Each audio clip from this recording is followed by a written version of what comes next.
Imagine your boss calls you into their office, right? They offer you this like massive promotion and you just sit there and say yes. Right. That'd be a little weird. Yeah, exactly. Now imagine your best friend asks you if you want to grab some pizza tonight and you reply with the exact same word, just yes. Oh, yeah. It's the same exact word, but one of those situations is going to end up feeling incredibly awkward. It really is. So welcome to the Westbrook English channel for today's deep dive. We are so thrilled to have you listening. We really are. And, this is a universal problem for anyone learning a language, or honestly, just anyone trying to become a better communicator. For sure. We all rely way too much on the word yes. I mean, it's one of the very first words you ever learn in English. Right. It's so basic. Yeah. But using it over and over again for like every single situation, it just doesn't really communicate your true feelings. Exactly. The word yes it doesn't hold enough power on its own. Yeah. It's kind of a flat word, So our mission for today's deep dive is to explore how to say yes in beautifully different ways. We're going to break down the massive difference between how you agree to things at your job and how you agree to things when you're just, hanging out with your friends. And because you're listening to this to practice and improve your English, we are going to keep the pace comfortable. Nice and slow. Exactly. Yeah. We're going to break down not just what these phrases are, but why they work and how native speakers actually use them. Yeah. So think of this as a relaxed practice session to just level up your vocabulary. So get comfortable. Yeah. Let's start with where we spend a huge chunk of our week, right? The workplace. Oh, yes. The office. Saying yes to your manager or your colleagues is a completely different game than talking to your family. Hi. At work, your words are, they're tools. Right. They really are. You're using them to show that you're competent, that you have enthusiasm, and that you're reliable. That is so true. Every time someone asks you to do something at work, it's an opportunity, an opportunity to build trust. Yeah. If you just give a blank yes, you totally miss that opportunity. I really like to think of these polished workplace phrases like wearing a nice tailored suit to the office. Ooh, I like that analogy. Thanks. Because, you wouldn't walk into a big corporate meeting wearing your pajamas, right? Yeah, well, definitely not. So in the same way, you need to dress up your language. A dressed up yes makes you look like a professional. So let's look at some standard phrases. Instead of just yes, you might say, absolutely, I can handle that. Oh, that's a good one. Or, I'd be happy to help with that. Notice the specific words being used there, too. I can handle that. Right. The word handle literally comes from the idea of holding something in your hands, taking control of it. Yeah, exactly. It tells your boss, I have control over this situation. And I'd be happy to help with that. It's so much better than a heavy sigh and a tired yes. Oh, for sure. It shows you're actually a team player. You aren't annoyed by the request. Right. You're happy to do it. Another one I really love using is, that sounds like a solid plan. Oh, that's a fantastic phrase, especially for when a manager proposes an idea. Yeah. When you say solid, you're painting a picture of something strong. Yeah. A solid rock, a solid foundation. Right. You're not just agreeing, you're actively validating their strategy. Exactly. But, when we get into quick, everyday tasks, there's a phrase that really stands out to me. Instead of yes, native speakers often say, I'm on it. Yes, I'm on it. And when I hear I'm on it, I don't just hear agreement. I literally picture the person turning their chair and starting to type. Right. It feels like an action word, not just an agreement word. That's exactly why it works so well. It's deeply action-oriented. You're touching on a concept here called mental load. Mental load. Yeah, so managers carry a huge mental load. They have 100 things to worry about at once, right? Definitely. If they ask you to do something and you just say yes, they still have to wonder, are they doing it right now? When will they actually start? Oh, wow. So the mental load just stays on the manager. Exactly. But when you say, I'm on it, you instantly transfer that mental load from them to you. Wow, that's powerful. Yeah. You're painting a clear picture of immediate movement. It comforts them. And it basically says, you can delete this from your brain now the task is actively moving. I absolutely love that. You're taking the weight right off their shoulders. Right. Another phrase that does this perfectly is consider it done. Oh, yeah. Consider it done. It's almost arrogant, but in a really good, capable way. It's like saying the task is so easy for you, they can just pretend it's already in the past. It is a very powerful phrase. But a quick warning for anyone learning English. Yeah, sure. Only use consider it done when you are 100% sure you can finish the task quickly and flawlessly. Yeah, that's a good point. Because it projects so much confidence. Right. If you make a mistake after saying, consider it done, it looks pretty bad. Yeah, that would be embarrassing. That's a great tip. You have to use it like a special tool, not just for everything. Exactly. Now, let's shift gears a little bit. We just talked about face-to-face chats, but what happens when we remove the face? Digital communication. Right. I'm talking about sending an email or, messaging on Slack or Microsoft Teams. This is where things get tricky for sure. Yeah. In an email, the other person can't hear the tone of your voice. Yeah. They can't see your confident smile or your posture. Nope. So your written words have to do all the heavy lifting to prove that you're reliable. Right. Replying with just yes looks almost rude. It really does. It looks like you didn't even care enough to type a full sentence. Well, So, to confirm you received something, you can use crisp, clean phrases. Things like, understood, I'll get right on this. oh, that's good. Or even just, will do.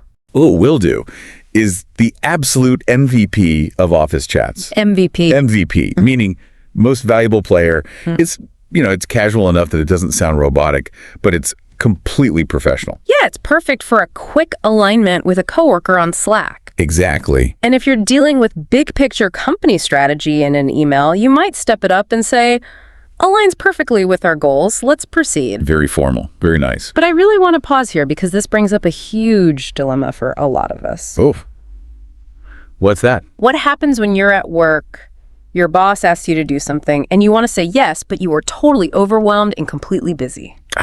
Right. The classic workplace struggle. How do you protect your time without looking like a lazy employee? Exactly. So the materials we're looking at introduce something called the yes, but strategy. The yes, but strategy. I like that. Yeah, I view this strategy like being a traffic cop for your workload. A police officer standing in the middle of a busy intersection. Right, directing traffic. Exactly. You have cars coming from every direction. If you just wave everyone through at the exact same time, you're going to cause a massive crash. A little disaster. So you have to hold up your hand, stop one car, and let the other one go. But honestly, I have to push back a little here. Okay, tell me. Isn't it dangerous to say the word but to a boss? I feel like managers hate hearing the word but. It is a very common fear. People think, but sounds like no. Right. But the yes, but strategy is brilliant because it's not a rejection. It's a negotiation. A negotiation. Okay. Let's break down a specific example. Imagine your boss drops a new heavy task on your desk. Okay. I'm imagining it. You don't just say yes and you don't say no. You say, I'd love to help with this, but I'll need to wrap up the monthly report first. Does tomorrow morning work? Okay, let's unpack why that works. First, you're starting with positive energy. I'd love to help with this. Yes. So you're establishing that you're a willing team player right out of the gate. Correct. You secure their trust immediately. Now, Then comes the middle part. You clearly state what you are currently doing. I'll need to wrap up the monthly report first. that makes sense. This is crucial. It shows your boss that you aren't avoiding work. You are actively working hard on something else the company needs. You're protecting the company's other priorities. Exactly. And then you finish with the solution. Does tomorrow morning work? So you aren't saying no, you're just saying yes, but on this specific schedule. Right. You are controlling the timeline. Putting a time on your yes creates incredibly healthy boundaries. It really does. Another way to do this in an email is to write, confirmed, I will review and get back to you by Friday at noon. Oh, perfect. You're agreeing to the work, but you are dictating the pace. It shows immense professionalism. That is fantastic advice for any learner feeling stressed at their English-speaking job. You can be incredibly helpful without letting people just run all over you. Right. It's all about managing expectations. Definitely. Okay, I think we've earned a break. Let's clock out of work. Yes. It's Friday at 5 p.m. We're leaving the office and we're transitioning to the weekend. You're meeting up with your friends. The entire atmosphere shifts. The suit comes off. Completely. And I want you, the listener, to really imagine how ridiculous it would sound if you brought those workplace phrases to a party. Oh my gosh. Right. Imagine your best friend texts you, hey, do you want to get pizza and watch a movie tonight? And you reply, aligns perfectly with our goals. Let's proceed. Your friend would probably think your phone was hacked by a robot. Exactly. Or they'd think that you've been working way, way too many hours. It sounds like a machine. With friends, a yes shouldn't sound competent. It needs to sound warm. Right. It needs to show excitement and a shared vibe. You want your friends to know that you are genuinely happy to spend time with them. This brings us to the enthusiastic, high-energy responses. This is the language you use when someone proposes a genuinely great idea. Like a party or something. Exactly. Maybe it's a big party, a weekend trip, or, tickets to a concert. The phrases here are just fun to say. Instead of yes, try saying, I'm so down. I'm so down. Or Yeah. count me in. You bet. For sure. Let's do it. And absolutely name the time and place. Let's look at the imagery in some of these. Count me in. It's a really great visual. Right. If you imagine someone pointing at people in a room, literally counting heads for a trip, 1, 2, 3. Yeah. You are saying, make sure I am included in that number. It's a very inclusive, warm way to agree. And then there's I'm so down. This is very common American English slang. Super common. It just means you are completely willing to participate in the plan. But there is one phrase in this enthusiastic group that I find really fascinating. Which one? It's not even words, actually. It's a number. 100%. You literally just say 100%. Oh, yeah. When a friend says, we should rent a cabin near the lake this summer, and you reply 100%, why does that feel so good to hear? Well, it's because it's about matching energy. Matching energy. Yeah. When a friend proposes a big idea, they are putting themselves out there. They're taking a little bit of a social risk. Oh, that makes sense. So when you reply 100%, you are saying there's absolutely zero doubt in your mind. Right. You aren't 90% sure or 99% sure. You are totally aligned with their excitement.